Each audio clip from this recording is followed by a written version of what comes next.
Арабаңыз кадырлуу көрүүчү. ЛТР телеканалында түз эфирде күн маек берүүсү көрсөтүүнү улантат. Студияда мен Бакберди Баязбеков. Коомчулукта автомектептерде окутуу боюнча түрдүү ой пикирлер айтылууда. Буга чейин айдоочуларды даярдаган жеке мектептердин иши токтогону маалым болгон.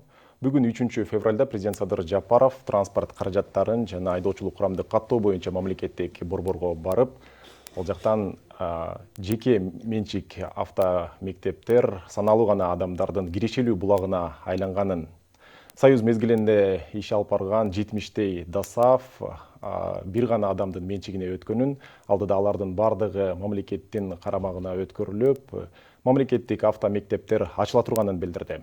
Биз бүгүнкү эфирде мамлекеттик автомектептерде айдоочуларды даярдоо кандай жүргүзүлөт? 10 айга созулган мөөнөттүн ичинде айдоочулар эмнелерге басым жасалып даярдалат жана сынактар кандай тапшырылат? Алдыда ушул жана башка суроолорго кененирээк жооп алабыз. Бизде конокто президенттин иш башкаруучусунун биринчи орун басары Бообек Салимжанов жана президенттин иш башкармасына караштуу транспорт каражаттарын жана айдоочулук курамды каттоо боюнча мамлекеттик борбордун директорунун орун басары Тилек Жеңишев. Саламатсыздарбы? Саламатчылык. Студияга кош келипсиздер. Бообек мырза, айтсаңыз, алгачкы сурообуз сизге болсун. Айдоочулук көлүктү алуу боюнча мамлекеттик автомектептерди ачуу канчалык маанилүү бүгүнкү күндө? Саламатсыздарбы, урматтуу теле көрүүчүлөр. Мына өзүңүздөр көрүп атасыңар, бүгүнкү күндө кандай коомчулукта аябай сөз көп. Мен нааразычылык деп айтпайм. Себеби бул акыркы күндөрү айтылган комментарийлер, соцсетте чыккан ар кандай жарнамалар, макалалар бүт бардыгы айрым гана бир топтордун уюштурган бир акциясы болду деп айтсам, мен жаңылышпайм. Себеби булардын кылган иш аракеттери бул жалпы биздин кыргызстандыктардын жана жалпы жарандарыбыздын көз карашы эмес. Биз иш башкармалык мына бүгүнкү күндө аябай чоң жумуштарды аткарып келе жатат. Чоң-чоңдогон реформаларды аткарып келе жатат. Жана ошолордун арасында бүгүн урматтуу президентибиз Садыр Нуркожоевич айткандай, унаа тармагында да аябай чоң реформа болуп атат. Ошол реформаны каалабагандар, ошол унаа тармагында автомектептерди иштетип, ошол автомектептердин арасындагы айрым автомектеп жетекчилери ушул чоң бизнес болгондугуна байланыштуу акча каражатынан айрылып калуу мүмкүнчүлүгүн түшүнүп калгандар көпчүлүк ушундай жаман нааразычылык акциясын уюштурду. Автомектептердин ачылуусу, мамлекет тарабынан автомектептердин ачылуусу бул аябай чоң бизге келечекте чоң жардам тиет. Балким 1 жыл эмес, балким 3 жыл эмес, балким 5 жыл эмес, балким 10 жылдын аралыгында мына өзүңөр көрөсүңөр, биз келечекке жакшы кадам кылып, келечекке жакшы жашоого умтулуу кылып, биз автомектептерди мамлекеттик деңгээлде, мамлекеттик автоунаалар деп ачары деп мына көздөп бүгүнкү күндө мамлекеттин карамагына өткөн эски Союз малындагы ДАСАФтардын мекемелери мына бүгүнкү күндө мамлекеттин балансына өттү. Мына ошол мамлекетке өткөн ДАСАФтардын андан сырткары мекеме ишканалардын көпчүлүгүн биз буюрса мамлекеттик автоунаа катары колдонуп, окуучуларга, курсанттарга тийиштүү билим берүүдө аябай жакшы шарттарды буюрса түзөбүз. Ошондуктан жеке автоунаалар кандай деңгээлде, кандай иштеген? Мына акыркы жылдар өзүңөр кааласаңар, биринчи жолу автомектептер 95-жылы ачылыптыр. 95-жылда эгемендик алгандан бери автомектептердин бүт баары жеке менчик болуп келип жүргөн. Жеке менчик мына почти канча жыл, 30 жыл болуп атабы? 30 жылдан бери жеке менчик автоунаалар окутуп, мына 3 ай, 2,5 ай, 3,5 ай окутуп жүрүп, кандай деңгээлге келдик? 30 жылдан бери мына жеке менчик окутуп, эмеден тийиштүү билим алышты. Бүгүнкү күндө мына акыркы 10 жылда 9000ден ашуун жаран өлүптүр. Анын ичинен жаш балдары 2287 адам экен. Быйылкы жылкы 26-жылкы январда бул эбегейсиз чоң көрсөткүчтөргө жетиптир. Сиздерге келерден астын ГАИнин маалыматын алып, мына январь айындагы өтө чоң көрсөткүч. Жалпы 600-гө жакын авария катталган ДТП. 43 жаран көз жумду бир айда эле. 7-8 мен эсимде 8 жаш бала. Бир эле айда. Элестетсеңиз, бул ушунун дээрлик 90-95% бул айдоочунун кесепетинен. Туура эмес, бурат, каттуу айдайт, правиланы билбейт. Дээрлик ушул ДТП болгон учурда айдоочунун эмесинен, ошибкасынан, катачылыгынан болуп келген авариялар болуп атат. Эми мамлекеттик авто мектептерди ачуунун кандай себептери барбы же деп айттыңызбы? Ал эми мындан ары мамлекет өзү көзөмөлдөйт. Качан келди окуучу, окудубу окуучу, окуган жокпу окуучу, чындап эле келдиби келбедиби? Себеби бүгүнкү күндө система кандай түзүлгөн? Мына частный жеке авто мектеп өзүнүн окуусун жарыялагандан кийин курсанттар окуйт. Ал жерге окууга келдиби, келбедиби 2,5 ай эч ким контролдобойт. Частный мектептин мугалими өзү көрөт, келдиби, келбедиби. Бирок убакыты бүткөндөн кийин, 2,5 ай убакыт бүткөндөн кийин, мына келди, бул окуучу окуду деп туруп сертификатты берет. Сертификатты бергенден кийин унаа мамлекеттик мекеме ал сертификатты көрөт дагы, окуптур деп эле башка текшерүү мүмкүнчүлүгү жок унанын. Кантип билебиз биз чындап эле окуду, окубадыбы? Кантип билебиз тийиштүү билим алдыбы, албадыбы? Билүүнүн бир гана жолу бар экен. 100 окуучу тапшырса, ошонун 12си гана өтүп атат. 12% гана болгону. Эгерде тийиштүү билим алса, ошол жерде кеминде бир 50% тесттен өтүп кетсе жакшы го. Туурабы? Эми ошондуктан мына ар кандай билим алып, жетиштүү билим ала албай калганына байланыштуу мына окуу сапатын жогорулатып, 10 ай кылып, Б категориясына, андан сырткары 3 ай переподготовкага коюп атабыз. Мына жаңы стандарт бекитилип чыкты. Мунун бүт баары мамлекет өзүнүн көзөмөлүнө алып, мына жугуштуу жумуштар болуп атат. Өзүңөр күбө болдуңар, мына соцсетте акыркы 2-3 күндө иш башкармалыктын башчысын Каныбек Туманбаевди канча каралады, өзүнө алып атат, жеке менчиктери жок кылып атат, бизнестер жок кылып атат, ар кандай сөздөр айтты. Ал кишиге деле кереги жок өзүнө жалгыз. Ал кишинин командасы болгон мына биз деле жардам берип келип жүрөбүз. Себеби реформа болсун. 30 жылдан бери реформа болбой эмнеге келдик? 2,5 ай окутуп жүрүп, мына 30 жыл 2,5 ай окутуп эмнеге келдик? Эмне себептен биз Европанын эмесин албайбыз? Мисалын албайбыз. Кече жакында бир депутатыбыз, урматтуу депутатыбыз ошондой суроо берди. Кайсы жерден алдыңар? Бул 10 ай дегенди эмнеден алдыңар? Каяктан, кайсы мамлекет деп сурады да. Ал эми негизи биз башка мамлекеттерге карап, мисалы үчүн сабагын алып, үлгү алсак болот. Бирок 10 ай окутуу бул биздин өзүбүздүн чечимибиз. Эмне үчүн биз башка мамлекетти карашыбыз керек негизи?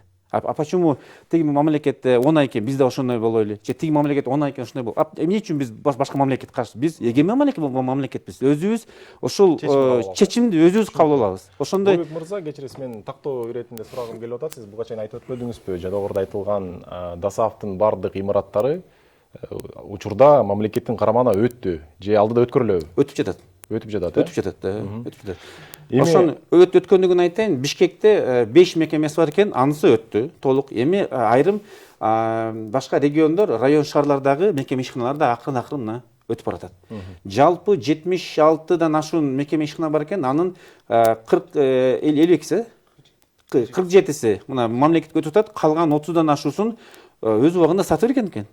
Мамлекеттик ишкананы мыйзамдашты ошол кезде мындай чала мыйзамда даштырып отуруп, аны ушу күнгө чейин 30 мекемесин жеке ишканаларга, жеке менчиктерге сатып ийиптир. Кадырлуу телекөрүүчүлөр, экранда көрсөтүлгөн номурга темага байланыштуу суроолоруңуздар болсо WhatsAppка жазып калтырыңыздар, биз теманы улантабыз. Айтсаңыздар, эми алдыда жеке менчик автомектептер иштей алабы? Кимиңиздер жооп бересиздер? Жеке менчик автомектептер боюнча дагы маалыматымды айтып кетейин. Окуу системасы боюнча мамлекет бүгүнкү күндө биз жаңы платформа ойлоп жатабыз.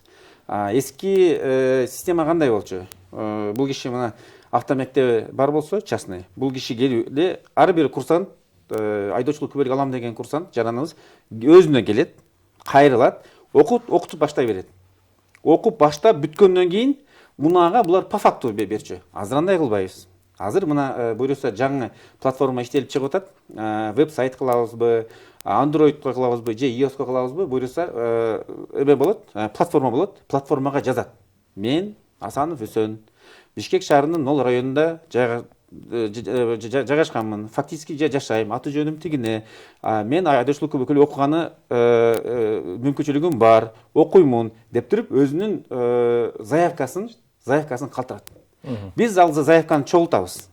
Бүтүн Кыргызстан боюнча кандай кайсы жерден заявка келтирген болсо, ошо заявкалардын бүт баарын чогултуп, анан кийин биз өзүбүз даярдаган мамлекеттик авто мектептерге биз жайгаштырып баштайбыз.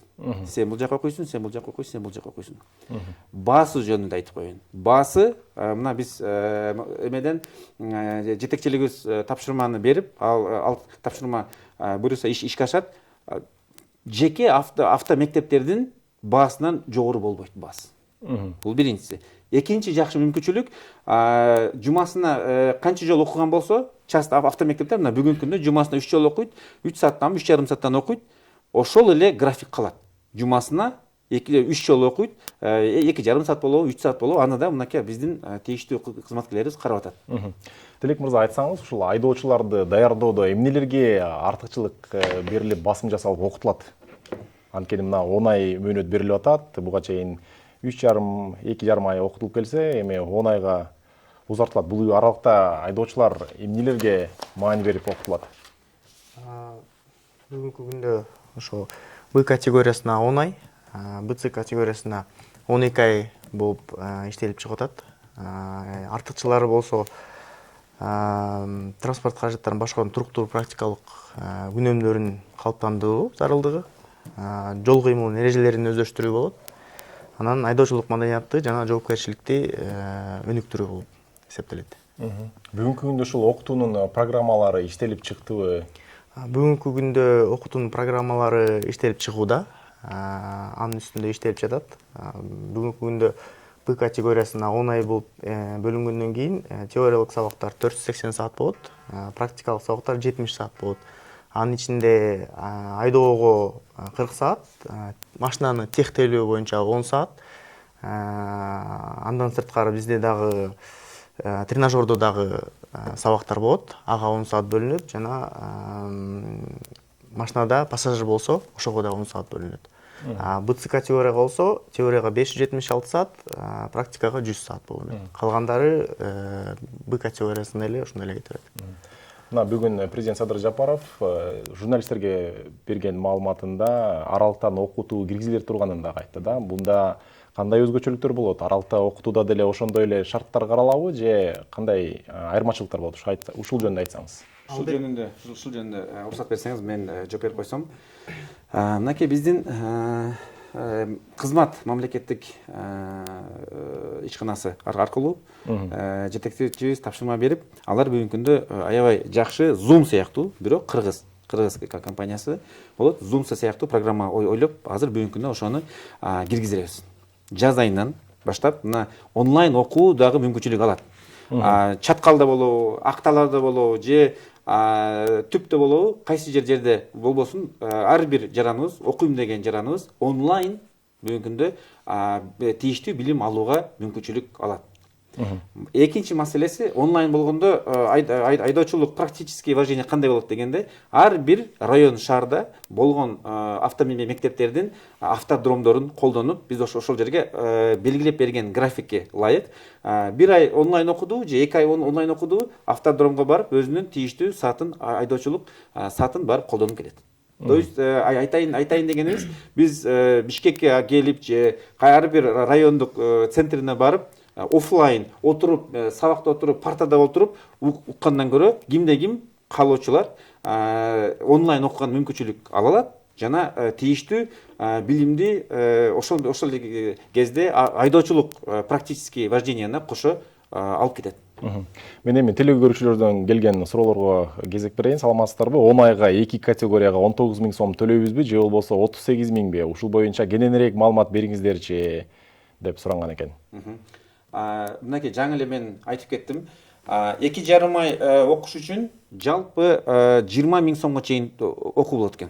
Частный жеке автоунааларда 20 000 сом 20 000 сом төлөйсүң, вожденияга ар бир саатына 850 сомдон 1000 сомго чейин экен.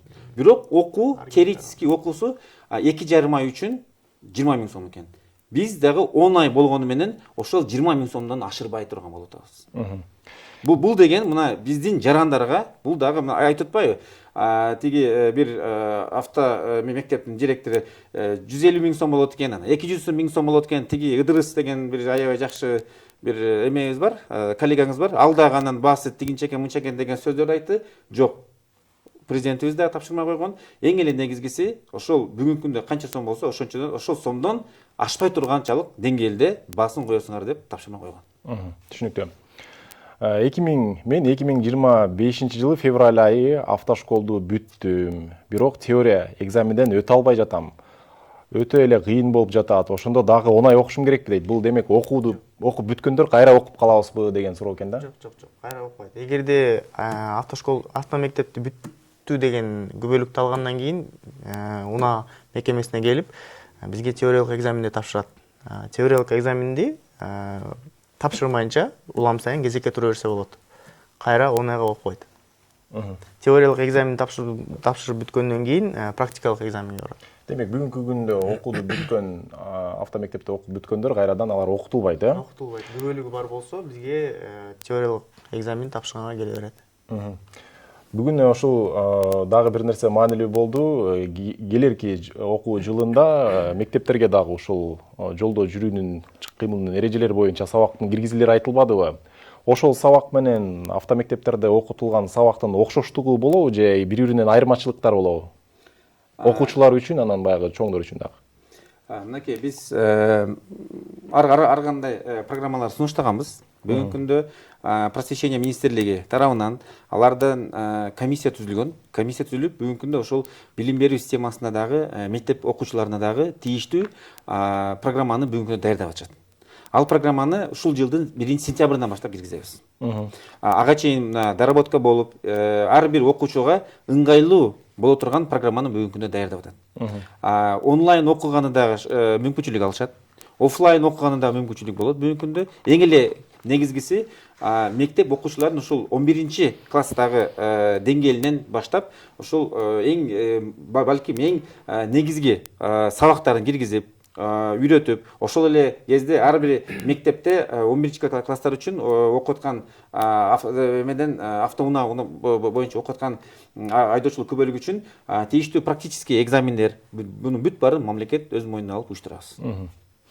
Учурда азыр 275 дээрлик 300гө жакын жеке автомектептер иштеп келген экен ушул күнгө чейин. Анда иштеген кызматкерлердин да саны бир топта. Алар ушул мамлекеттик автомектептерге кандай тартипте ишке орношо алат? Рахмат сурооңузга. Мынакей аябай жакшы мүмкүнчүлүк болуп атат. Сиздердин ушу ЛТРдин прямой эфиринин негизинде мен жарыялап кетейин.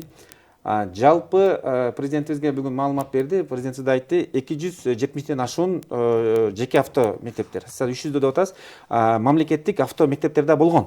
Азыр деле бар. Университеттин базасында СПТУлар бүгүнкү күндө. Алар эмеден бир гана айдоочулук күбөлүгүн албайт, ошол эле учурда повардыкты окуп, же сварщикти окуп, кошуп кеткен эмелер да болгон. Ошондуктан жалпы 270ден ашуун лицензия жеке автоунааларда, автомектептерде болгон. Алардын бүгүнкү күндө эме көпчүлүк айтып атпайбы? Аларда иштеген мугалимдер эмне ишсиз калат? Жок, ишсиз калбайт. Мен мына силердин платформалардын негизинде мен жарыя кылып кетейин. Жеке автоунаада иштеп, эмгектикте темкелеген мугалимдер, тийиштүү окутуучулар жана айдоочулукту айдаган эмне дейт эле? Тренерлер. Айдоочулук тренерлер бүт баарын бүгүнкү күндө мамлекеттик авто мектептердин базасына биз жумушка алганга даянбыз. Ар кимиси өзүнүн каалоосу болсо мына унаа мекемесине келип арыздарын калтырып, мына бүгүнкү күндөн баштап арыздарын калтырып кетсе, биз сөзсүз түрдө ошол арыздарын карап тийиштүү мектептерге биз жумушка алганга дайынбыз. Мен дагы бир көрөрмандын суроосун узата кетейин. Экзаменден өттүм, бирок вождениядан өтпөй калдым. Кайра вожденияга тапшырсам болобу деген экен, эми азыркы жаңы тартиптин негизинде. Албетте. Болот, э? Бирок тапшырса, ал эгерде теориялык экзаменди өтүп, андан кийин практикалык экзаменди 3 жолу өтпөй калса, ал кайрадан теориялык экзаменге келет. Ошол жактан кезек алып, теориялыкты өтүп, анан кайра практикалык экзаменге барат. Бобек мырза, эми айтсаңыз, мынакей мамлекеттик мектептер алдыда канча убакыттын ичинде ачылышы мүмкүн? Анан өлкө боюнча жалпысы канча ачылат? Биз пландап атабыз келген заявкага жараша. Биз заявканын платформаны бергенден кийин келген заявкага жараша биз ар бир заявка берген курсанттар менен иштегенге дайынбыз. Мектептерди биз тийиштүү деңгээлде ачабыз.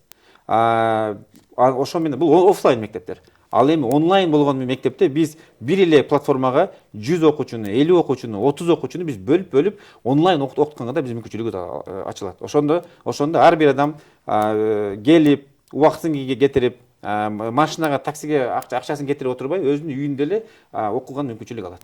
Ошол эле кезде биз тийиштүү электрондук материалдарды беребиз. Өздөрү эмеден өздөрүнүн телефондоруна жүктөп алып окуганга даяр болот. Мисалы үчүн дагы бир жакшы мүмкүнчүлүк беребиз. Ар бир окуучуга, айдоочулук күбөлүк алам деген окуучуга ар бирине бүгүнкү күндө 700 суроо менен суроо берип атпайбы?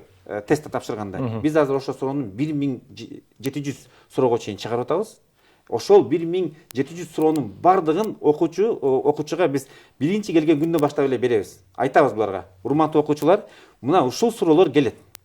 Тест учурунда ушул суроолор келет. Бүгүнкү күндөн баштап ушул суроого жооп издеп, материалдан жооп издеп даярдансаңар болот деп биз окуунун башталышында эле берип коебуз. Офлайн окуганда деле, онлайн окуганда деле беребиз. Айтор ар бир окуучу окуусун баштаганда эле ошол эмеден келечекте келчү суроолордун бардыгын өз көзү менен окуп, билип, даярданган мүмкүнчүлүк алат. Түшүнүктүү. Бизге абдан суроолор көп келип жатат. Буга чейин окугандарда кайрадан окуудан өтөбү деп көп суроолор келип атат. Мүмкүн болсо тактоо кирсе кетсеңиздер кайрадан. Жок, буга чейин окуган болсо, күбөлүгү бар болсо, бизге теориялык экзаменге келе берет. Мына алдыда азыр жасалма интеллекттин жардамында экзамен тапшыруу уюштурулганы турат. Демек, мамлекеттик мектептер, авто мектептер ачылганда бардык экзамендер жасалма интеллекттин жардамында ишке ашышы мүмкүнбү, сынактар? Албетте. Азыр дагы мисалы көпчүлүк азыр дагы баягы экзамендин талаптары, суроолору мындай бир катуу болгондуктан өтпөй жаткандыктары маалым. Сиз жогоруда белгилегендей мына 14-12 гана пайыздыкты түзүп атат да. Эгерде алдыда дагы өзгөрүүлөр болсо, канчалык деңгээлде тапшыра алышы мүмкүн экзамендерди? Тилек мырза, сиз айтып берсеңиз, экзаменге келгенде искусственный интеллект кандай суроолор берет? Искусственный интеллекттин функциясы кандай? Ошону айтып берсеңиз азыр. Бүгүнкү күндө искусственный интеллект боевой түрдө ишке ашты. Бүгүндөн баштап биздин бардык регионалдык бөлүмдөрдө теориялык экзамендер бүгүндөн баштап искусственный интеллект менен кабылданып баштады. Бүгүнкү күндө теориялык экзаменде 700 суроо болсо, дагы суроолор даярдалып атат. Үстүнө дагы 1000 суроо кошулат. 1300 суроо кошулат экен. Ошону менен 2000 суроо болот. 2000 суроону искусственный интеллект чачыратат да. Азыркы учурда 20 суроо берилет теориялык экзаменде. Ошол 20 суроонун 18-inde туура жооп берсең, экзаменди өттү деп эсептелет. Искусственный интеллект кантип алынат? Искусственный интеллект адамдын кыймылына карайт. Адам эгерде бул жакты караса, сол жакты караса, оң жакты караса, искусственный интеллект Face ID менен адамдын келбети түз тестке көңүл бурганын көрүп, эсептеп, сиз биринчи эскертүү берет.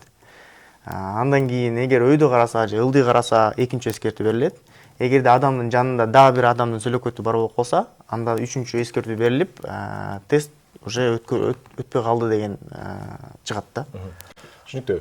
Бизге аябай суроолор көп келип жатат. Убактыбыз да чектелип баратат. Мүмкүн болсо кыскача жооп берсеңиз. Менде БС категориясы бар, эми Д категория, башка категорияларды алыш үчүн дагы оңай окуймунбу деген экен. Ушуга тактоо кирсеңиздер. 3 ай. Переподготовка 3 ай. Подготовка Бул Б, С категориясы бар болсо, бул Д, Д1, Е булардын бардыгы переподготовкада. Ошон үчүн переподготовкага только бир гана 3 ай гана окуйт болду. Быйылкы жылдын ичинде пландар барбы канча мектепти ачуу боюнча? Бар, быйылкы жылы ошол мамлекетке өткөн дастартардын бардыгын ачкан мүмкүнчүлүгүбүз бар быйылкы жылы. Андан сырткары биз Бардык аймактар боюнча. Бардык аймактар боюнча. Бүгүнкү күндө бардык ар бир район, ар бир шаар боюнча, бүгүнкү күндө Кыргызстан боюнча азыркы мамлекетке өткөн дастартардын базасында жана андан башка дагы мамлекеттик мекеме ишканалардын базасында мамлекеттик автоунаа ачкан биздин мүмкүнчүлүгүбүз да бар жана шартыбыз да бар. Рахмат.